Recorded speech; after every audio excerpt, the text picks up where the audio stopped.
पिछले 41 दिनों से भूगर्भ में गायब हो चुके वैसे डेडियापाड़ा के विधायक चेतर वसावा आखिरकार पुलिस के समक्ष अपना प्रत्यारोपण किया था, जिसमें फायरिंग करने तथा वन कर्मचारी को धमकी देने की घटना में उनके खिलाफ गुना दर्ज होते हुए आज अपने वकील के साथ पुलिस स्टेशन में हाजिर हुए थे। वन कर्मचारियों को धमकाने और हवा में फायरिंग करने के केस में लंबे वक्त से फरार डेडियापाड़ा के विधायक आम आदमी पार्टी के चेतर वसावा आज डेडियापाड़ा पुलिस स्टेशन में हाजिर होते हुए आदिवासी समर्थकों में एक खुशहाली का माहौल छाया था।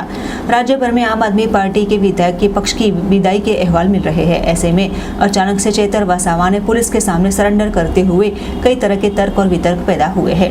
लगातार 41 दिनों से डेडियापाड़ा के विधायक चेतर वसावा फरार होते हुए वे भूगर्भ में गायब हो चुके थे। ऐसे में उनके पास अन्य कोई भी विकल्प नहीं बचते हुए आज अपने वकील तथा आम आदमी पार्टी गुजरात प्रदेश के ईसुदान गढ़वी के साथ डेडियापाड़ा पुलिस स्टेशन में समक्ष होते हुए उनके द्वारा अपनी प्रतिक्रिया दी गई थी।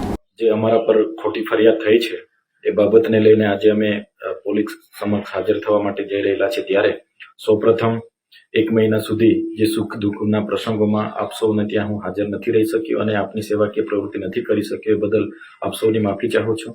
2022ની જે વિધાનસભાની ચૂંટણી હતી એમાં અહીં 4 રાજકીય પક્ષના ઉમેદવારો હતા, તેમ છતાં આટલી નાની વયમાં મધ્યમ પરિવારમાંથી આવનાર યુવાનને જ્યારે 56% જેટલા મત મળ્યા, 1 લાખથી પણ વધારે મત આપીને અહીંની પ્રજાએ મારા પર વિશ્વાસ મૂક્યો, ભરોસો મૂક્યો, ત્યારે ચૂંટાયા પછી જે બીજા ધારાસભ્ય છે જે ઘરે આરામ કરતા હતા એવી રીતે નથી, પણ હું લોકોની વચ્ચે રહ્યો છું। લોકોની જ્યાં પણ તકલીફ હતી ત્યાં ન્યાય આપવાનો મેં પ્રયત્ન કર્યો છે। દવાખાનામાં પૂરતા ડોક્ટરો, સાધનોની બાબત હોય,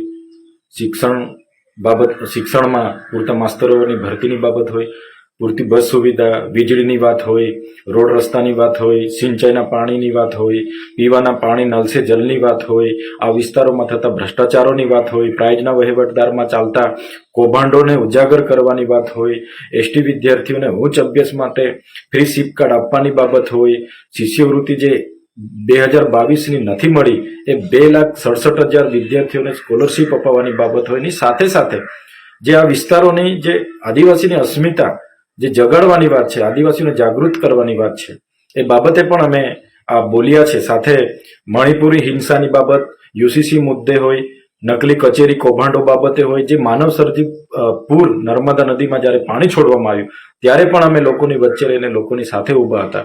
ત્યારે આટલી નાની ઉંમરનો આટલો નાનો ધારાસભ્ય અમારી સામે આંખ મિલાવીને વાત કરે છે અને સડકથી લઈને સદન સુધી લડે છે, એમ કરીને આ ભાજપ સરકારના પેટમાં તેલ રેડાયું। અને એ લોકોએ જ્યારે હું ચૂંટાયો ત્યારે આ ખોટી રીતે ચૂંટાયા ધારાસભ્ય છે એમ કરીને નામદાર હાઈકોર્ટમાં પણ મારું ધારાસભ્ય પદ રદ કરવા માટે એમણે ભાજપના લોકોએ પિટિશન દાખલ કરી। એ કેસ હમણાં સુધી ચાલ્યો અને મને નિર્દોષ કરીને મારી જીત થઈ, ત્યારે આ લોકો કઈ રીતના એમને ફસાવીએ એ ષડયંત્રના ભાગરૂપે આ ખોટા કેસો કરવામાં આવ્યા અને આજે મને અને મારા પરિવારને હેરાન કરવામાં આવે છે। મળેલો હક છે એ પ્રમાણે કાર્યવાહી કરી રહ્યા છે। હવે આગળની શું રણનીતિ રહેશે? આગળની રણનીતિ સંઘર્ષ, ભાજપના ગુંડા તત્વો સામે સંઘર્ષ, ભાજપના ભ્રષ્ટાચાર સામે સંઘર્ષ, ભાજપની તાનાશાહી સામે સંઘર્ષ, આ એક જ અમારી રણનીતિ હંમેશા માટેની છે। ગોપાલભાઈ, લોકસભાની ચૂંટણી લઈને ચેતરભાઈ અત્યારે તો કસ્ટડીમાં છે, જમાનત નહીં મળે તો કેવી રીતે ચૂંટણી લડશે?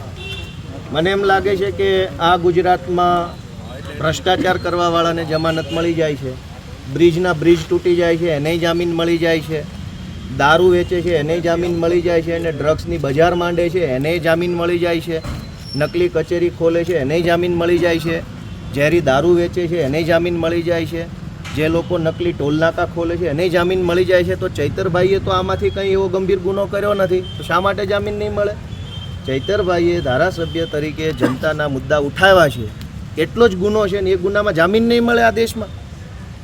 તો મને વિશ્વાસ છે કે કંઈક સારું થશે, બધા સહિયારો સંઘર્ષ કરીશું અને કંઈક સારું પરિણામ આવશે।